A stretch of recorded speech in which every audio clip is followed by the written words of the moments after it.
Аз имам разкривение в младшинство и вие, когато казахте, че си изпълните, когато да се помолим, аз Леви Макар беше по-къс, когато вървях с по-лъвата, защото Леви Макар беше по-къс. Когато казахте да се изпълним и двата крака, значи беше много документите да надействие, защото беше по-къс. И в момента казахте в името на Исус да бъде изцелен, както останали една.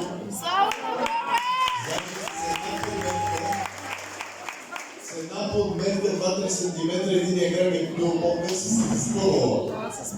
И като се молихме, нали, и като си спадат ръката, без да полагам ръце, нали, обща молитва, единия крак се удължи и е станал като другия. И сега вече си с два еднакви краки. И може би си пораснала. Тя се изпълвала и падала чак. Аз съм се спъвала и Да, ти чак си се спълвала и си падала. Слава Богу. Я да видим как ходиш. добре, супер съм, ама преди се спъвах. Действително съм спомнях наистина. Бог ми е свидетел, аз съм се спъвала и съм падала. Честито, сестра. Който няма да изцели, да ви си бъди здраво да